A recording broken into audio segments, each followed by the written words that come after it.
Hello, and welcome back to the Kiss Me Med Spa Aesthetic and Wellness Show, where we talk to you about all kinds of things to look good, feel good, and be good without surgery. I'm Nurse Karen. And I'm Dr. Barry. Well, today we are very excited because we are talking about the number one aesthetic treatment, not only in the nation, but also in the world. Can any of you guess what that is? Dr. Barry, what is it? It's Botox. Oh, yes, it is. It's definitely Botox.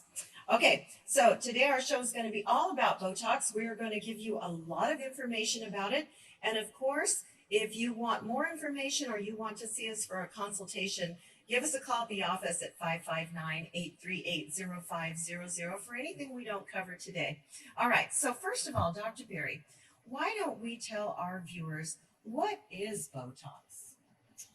So, Botox is a protein molecule that blocks transmission of the neurotransmitter from a nerve cell to a muscle. So, the muscle does not get the message to contract. Let's say this is the muscle and the muscle's contracting like this. If we inject Botox into the muscle, it blocks the nerve impulse from being able to tell it to contract, and it actually cannot do that.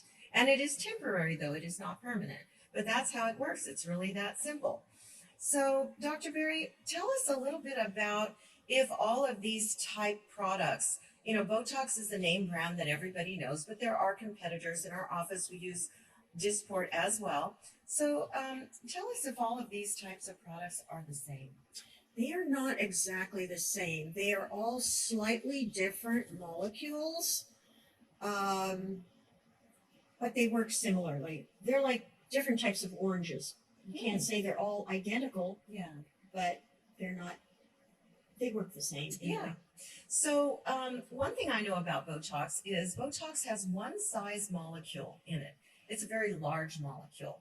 And that's the reason why when someone gets a Botox injection, we tell them it takes really 14 days to get the full effect of your injection. And that's because the molecules are so large. The flip side of that is one of the competitors that we use called Dysport. You can see it right here in front of us.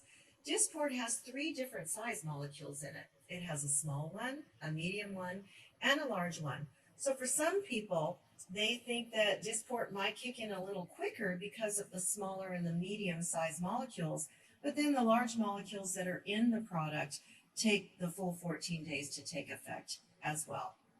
So before we get into cosmetic uses for Botox, which is very exciting, and that's what we do at our office, we wanted to talk to you a little bit about some of the medical uses for Botox, because Botox is used for lots of different things. So Dr. Berry, tell us, there's 2 or 3 things that I can think of right on the top of my head that people use Botox for medically.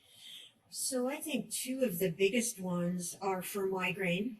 Okay, so it's tremendously helpful for migraine. And also for hyperhidrosis, which is excessive sweating. Works extremely well for that. Yeah. It also can work for blepharospasm if people have spasms of muscles that are, impairing their lives. Botox like on your eye, yes, the blepharospasm, like your eyes twitching all the time, exactly, making you miserable. I actually have a patient who sees me for that, yes, and I've been treating him for years for it. It works fantastic for that. It also can be used in different muscle groups if you've got some trigger points and things like that. That has to be done carefully, but that can be done as well. Yeah, very exciting things that they've been doing. They've been using Botox for decades. When it first came out, my understanding is they used it for people with cerebral palsy. So right, exactly. So that's how they first started using it for people with spastic muscle groupings to relax those. And then in 2002, they got the patent to use it for cosmetic usage. Thankfully, we all love Botox and Dysport and the like. So I'd like to talk about how we use Botox and Dysport, these products in our office. First of all, Botox is FDA approved. People always want to know that. And it is FDA approved for 3 areas. One area being in between your eyebrows. This we call the glabellar complex right here. Another area that it has gotten the approval for is across the forehead. And the third area is we lovingly call these things the crow's feet, the little wrinkles around the eyes when you laugh or when you smile. So I will say that Botox is the only product of its type that does have the FDA approval and indication for all three areas. All the other competitors only have the approval in between the brows, which is the glabellar complex. And Dr. Berry, why might that be a significant thing? Well, Botox is the only company, or Allergan has done the research and paid the money to do all the studies for that. And then everybody else is kind of piggybacked off of that, but they don't have the indications for that. It takes tremendous amounts of money to get indications for all of that. Yeah, it definitely does. And I will say that Allergan is very soon to get 2 more indications. That's very exciting. One of the areas is for the master muscles, which are over here, that when you clench your teeth tight, some people can actually see the muscle bulge out. And that is also bruxism that we were talking about. And also, they're about to get the FDA indication for neck bands. So, Dr. Berry, talk to us about what those neck bands are. So we all have neck bands. They're the muscles that start to become visible in the neck. People go, I never had these before. It's like, yes, you did. You just had fat pads, which disguise them. Everybody has them. It's just when they start to look real prominent, some people don't like the look of that. But we all have them. They're just disguised in fat. Yeah. So you always have them. It's just as you get older, those bands that come down like this start to show. And some people just have one that shows. Other people might have 2, 3, 4 that shows. It just really depends on how their aging process is going. Exactly. Back to FDA approval for these 3 different areas. I wanted to talk about that a little bit with our viewers. Not only do they have the indication, the approval, but they've also been approved for a certain dose. So let's talk a little bit about that. The forehead has been approved up here for up to 20 units. Now, we're going to talk about each area, and one thing we want you to know is there is no cookie cutter dose. So let's talk a little bit about that. So there are indications of dosages for forehead, glabella, and crow's feet, but everybody is individual. Some people don't crease these areas much at all. Like some people smile really with their whole face, so they really crease around the crow's feet. Other people do not. Some people have very pronounced lines across their forehead. Other people don't. And then there's other people who have very strong frown lines, and other people don't frown a lot, so they don't have a lot. So everybody has to get an individualized dosage. So you don't want to go to somebody who just gives a cookie cutter dosage when you don't need as much in a certain area. Yeah, I actually had a patient one time tell me, wow, you gave me less than what so-and-so gave me many times, and I still had a great result. So part of dosing is we know that the FDA has approved up to 20 units in the forehead, but if you gave 20 units to certain people, their brows would come down. They'd barely be able to even open their eyes because it's just too much for them. Exactly. For example, I never get more than 10 units up there because otherwise it's way too much. Yeah, and on myself, I do anywhere between 6 and 8. Yeah. I personally like to have a little bit of movement. Even though my that too. bangs cover most of my face, but I like to raise my eyebrows up and down. Exactly. And I just like to look refreshed. I like to look natural. Yes. Maybe like I had a good night's sleep. I don't want anybody to ever look at me and say, wow, she's really Botoxed up. No, I don't like that either. I don't like the frozen Cupid doll look.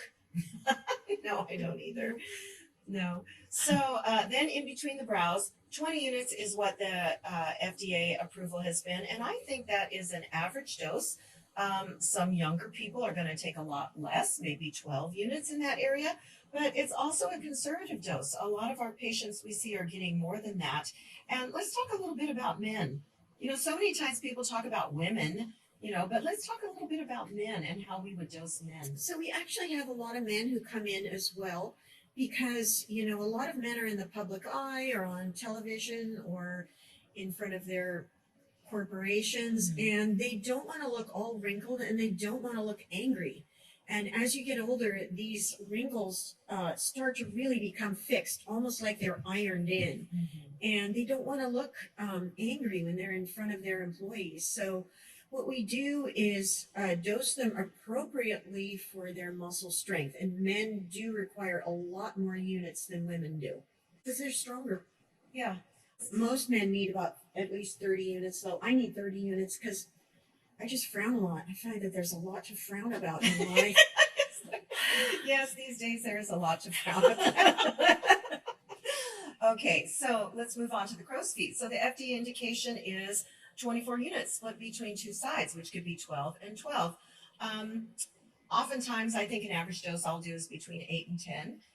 Definitely if they have very strong crow's feet, or with a gentleman who's been outside working construction for many years and he's squinting all the time, he's going to need a lot. I think the most I've given a man on the crow's feet is 14 per side.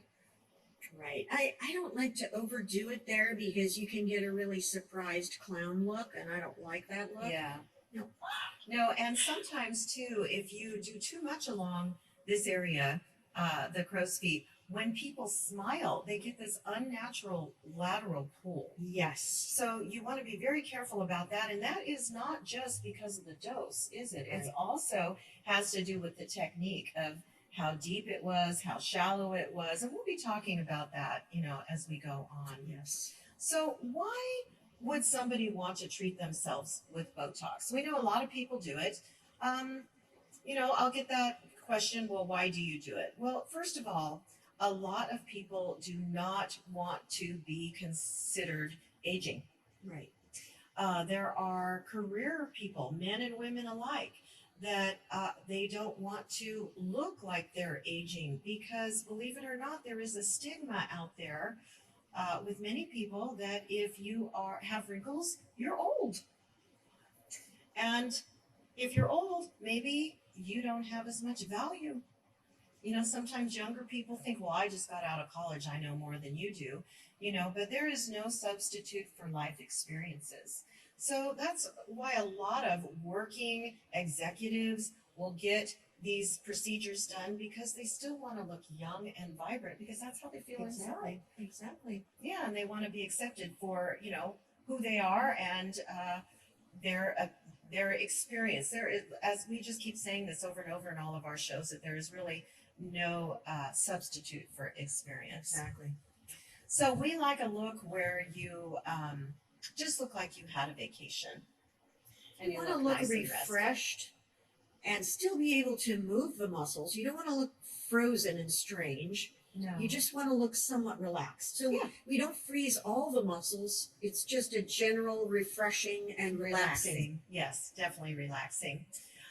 So people across the nation and probably across the world, when they were polled about Botox, their biggest concern is it safe? And I think that is a valid concern because I know at our office, safety is number one. Okay, we're not just going to do whatever you want us to do. If we don't think it's safe, we're going to have to turn you away. But Dr. Berry, talk to us about the safety of Botox.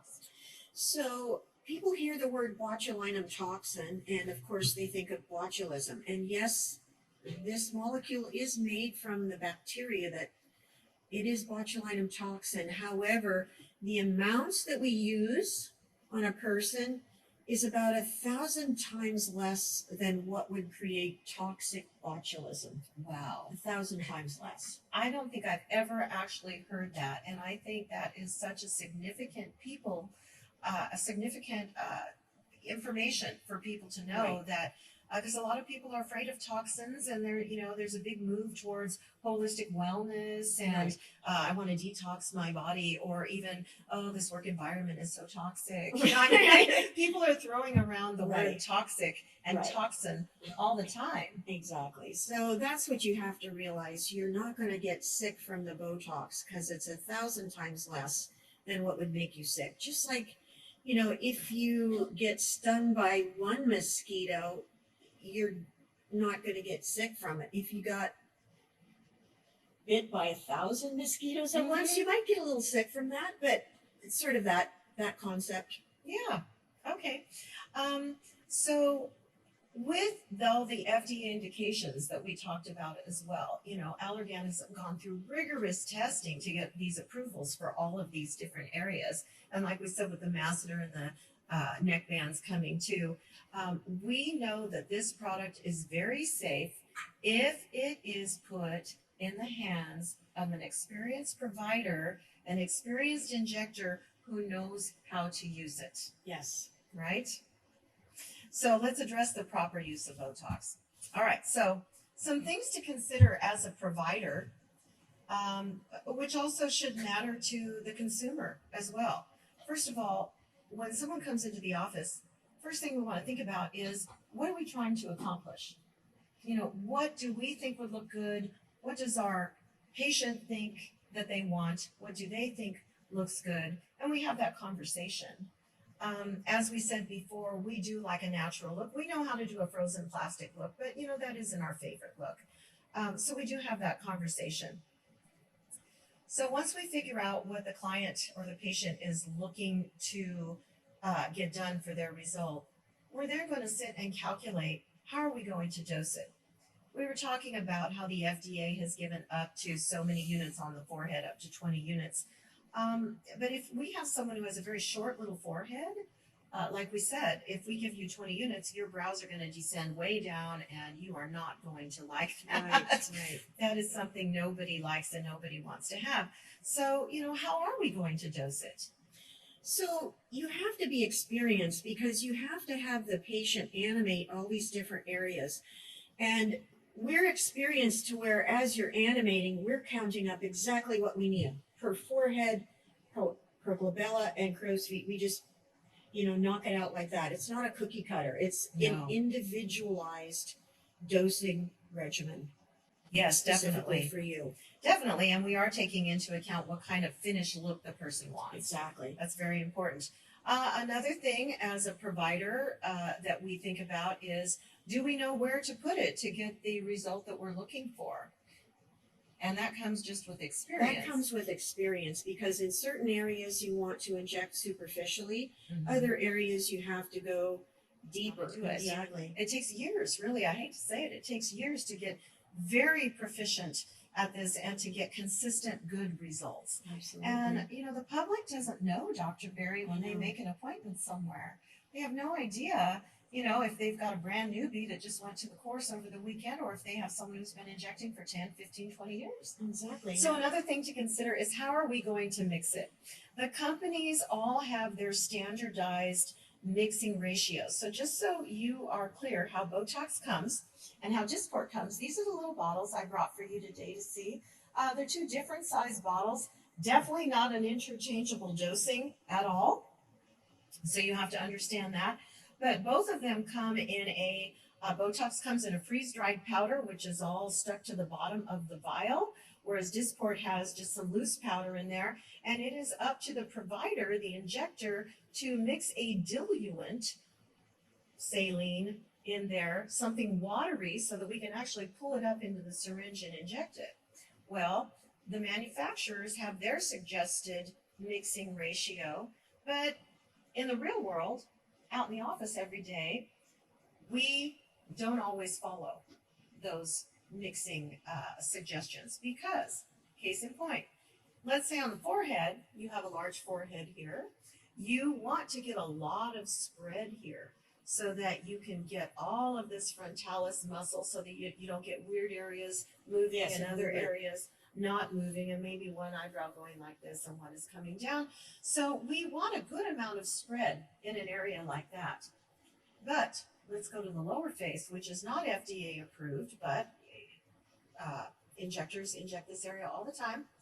Right here in this little DAO muscle, the muscle has one feature, one job to do, and it's to pull the corner of your mouth down, right? So a lot of people say, can you do something to lift the corner of my mouth?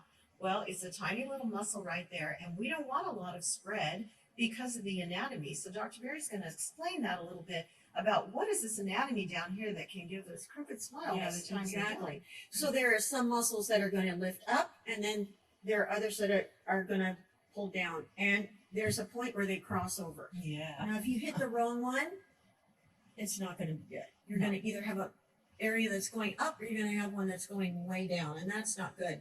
The other area where we like to use a very concentrated dosage, which a lot of offices don't do, we like to do that because this is a small muscle grouping and we don't want a lot of migration. That is where you get these dropped eyelids, dropped eyebrows, and so we have a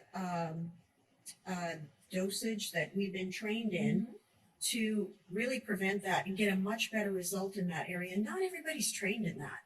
No, and if you certainly follow all the manufacturer guidelines and you don't, deviate from that, which comes with experience, you can get into trouble with some of these things. So some areas you want to inject more dilute so that you get more spread, and other areas you don't want to. Another question as a provider is, do I know what to do if my outcome is not desirable? Well, the problem with Botox is that once it has been injected, it is going to do what it is going to do, and we cannot take it out. Unlike filler, which can be dissolved, Botox cannot be dissolved. So that is why you want to go to somebody who knows what they're doing, because even an experienced injector can have complications, but you want to minimize that because it cannot be taken out. And Karen and I have both had things done in other places years ago. Yeah, years ago. Years and years ago, where we had unfortunate outcomes, and you just have to live with that for 3 months. But, you have to be very, very careful. This isn't like getting an eyebrow wax, okay? And we want you to be educated. We want you to know that, this is not a cookie cutter thing. It does take years to really get good at it and doing it all the time. So if you're seeing someone who just, works 1 day a week or something like that, it takes longer to get really good at doing these treatments if you're not doing them all the time. And there are some patients who like to bounce around place to place to place to just find the cheapest Botox. Yeah, who has it on sale this month? Okay, you are also paying for injector experience, okay? Otherwise, we could just sell you a bottle and say, go for it. Look at a video and do it yourself. We'll sell it to you on YouTube. That's not the way it works. You are paying for injector experience as well. So you don't want to just look it up and try to go to the cheapest place. That is not a good idea. This is your face. Why would you trust your face to the cheapest place in town? Yeah, it's kind of like your hair. Yes. We don't even want to get a bad haircut because we've got to wait for that to grow out. Well, you're going to wait longer for your Botox or your Dysport to wear off than you are for your bangs that were cut too short. So, like we keep saying over and over, experience really, really matters. So we've been talking about some of the areas that are FDA approved. Let's talk about some of the areas that are not FDA approved. Although people are using these products in these areas, it's not illegal. It's just called off-label. Okay, just so you know, everything doesn't have to be FDA approved. And if it isn't, it's called using a product off-label. So one very, very popular treatment that the younger people are coming in for is called a lip flip. Talk to us about that. So the lip flip will work in some people who have lowered upper lips, where they purse their lips, because this is a muscle that pulls down and together. So if you want a little more of your upper lip to show, we can do a little bit of Botox along the vermilion border, and it can raise it up nicely. So that's called the Botox lip flip. Right. Now, it doesn't work for everybody. No. You could just try it. Some people love the result. Other people say, I didn't see anything at all. And I'm not really 100% sure why it works for some and not for others. Because some people just hold their lips, they just purse more. They just do more of that. So also, there are some lips that we can assess you and tell you, yeah, that's just not going to work for you. Yeah. Yeah. So, just because your girlfriend got a lip flip and it looked great, then you come in for one and you didn't see a difference doesn't mean that it was done incorrectly. It's just your anatomy. So another thing that we can use Botox or Dysport for is to lift the tip of the nose. Some people, when they smile really big, the tip of the nose comes down. And when you have that kind of a thing, a lot of people don't like having it. They don't like the way it looks. So we can do a little tiny bit of Botox, near the tip of the nose, and it will just kind of release that muscle that keeps pulling it down every time you smile. Is it going to pop it up and make it look like you had a nose job? Absolutely not. We have to be realistic as well. It's just not going to pull down as much. Another thing we can treat is nasal flare. If you don't like the width of your nose over here on the sides, we could do a little bit of Botox there, and it will just kind of slim your nose a little bit. Now, we can't put too much, otherwise it can close off some of your air exchange right there, and you might feel it's hard, to breathe in and out. Of course, it's not obstructing your airway, but, if this is pulled in pretty tight and you're not used to it, you're probably not going to like that feeling. Another place we can use these products is, we call it the jelly roll. Right under the lash line, when some people smile, they get this little roll under there. Which I actually think is cute, but Yeah, but some people, they don't I like know. it. I don't think a crooked smile is kind of cute, like Elvis No. had, but a lot of people hate that. It kind of makes you who Right. you are. But the jelly roll can be softened down with a little bit of these products. However, you have to have a snap test first, or it can cause a big problem for you. And if your injector has never heard of a snap test, don't let them do that to you. Another thing we can treat is a gummy smile. yes. You want to talk to us about that? Some people have very hyperdynamic muscles when they smile, and when they smile, they have a lot of gum show, and they don't like that look. And so we can do a little bit of Botox up in here to relax that a bit, so you have a more aesthetically pleasing smile. Right. Of course, the big fix for that is the surgery, where they bring that down. You have to have a certain amount of length between the top of your lip and the bottom of your nose to even be a candidate for that. But if we do a little bit of these products for the gummy smile, it just drops your lip down a little bit. So when you smile, you don't see all those gums up there. Now, can you have your gummy smile treated and a lip flip at the same time? I'm going to say no. And the reason I'm going to say that is you're counteracting. One is doing something different than the other. So you want your lip to flip up, you're going to see more gum if you have a gummy smile to begin with. Exactly. Yeah, so, these are things we need to be thinking about and educating our patients about. We can do along the jawline here, and it will just help kind of define and tighten the jawline. It's called the Nefertiti neck lift. I learned about that technique about 20 years ago. It's definitely nothing new.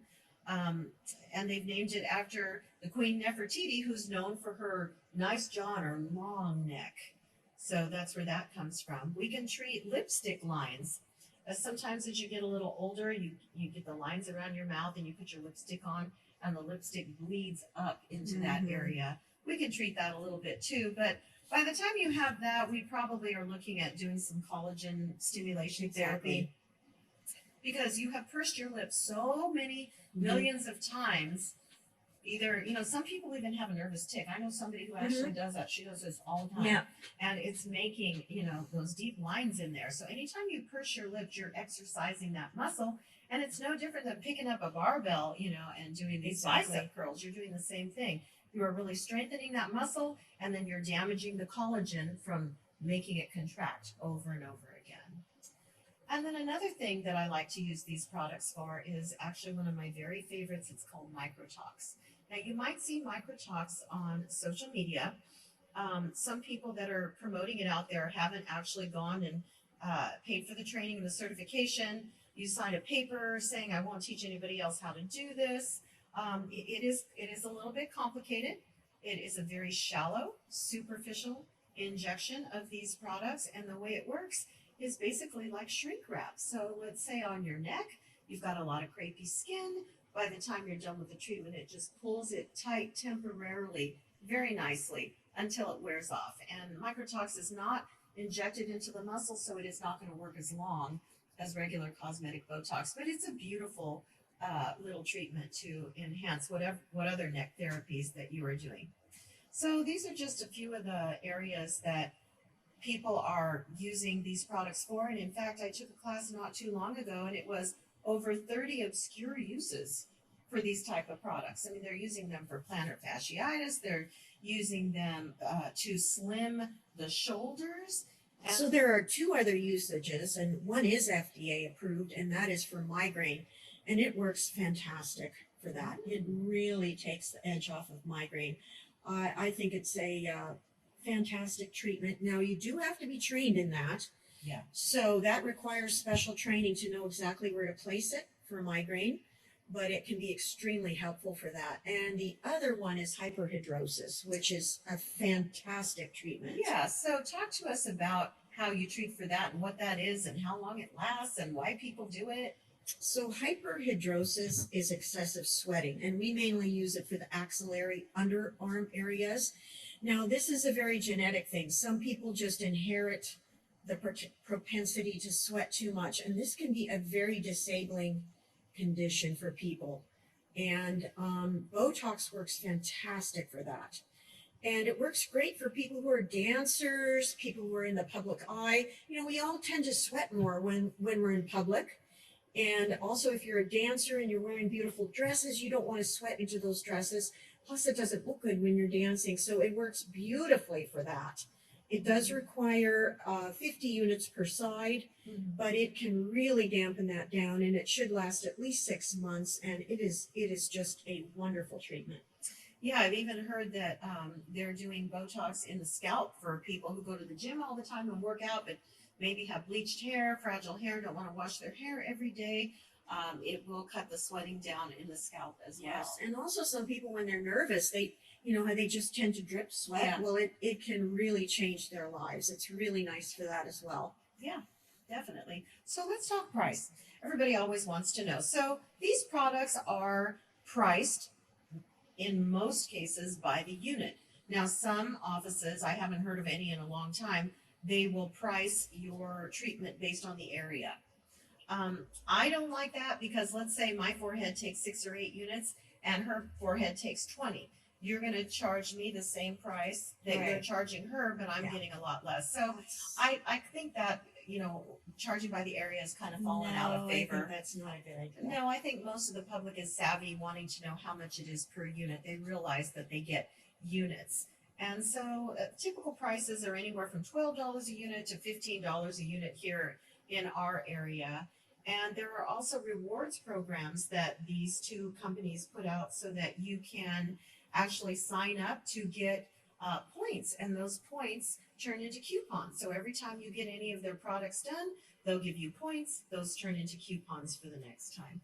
So, the companies are trying to help you also to be able to get their product as often as you want and as much as you want as well. And we've talked a little bit about how long this product lasts. So for the sweating under the underarms, Dr. Berry, that has a different longevity than in the facial muscles. Exactly. So for everything on the face, you can expect maybe 3 months. Now, if you exercise every day, your Botox is going to wear off faster. And also, it just has to do with your own metabolism. Some people will actually get 4 months out of it. I think that's very optimistic. I would say And it's rare. it's very rare. I would say the most you can hope for is 3 months. Now, in the armpits, if you have a lot of problems, I still think it lasts probably at least 6 months. Some people get a year out of it. But so the muscles that are acting there that we are paralyzing in the armpit are much tinier, so they get knocked out longer. Yeah. Yeah.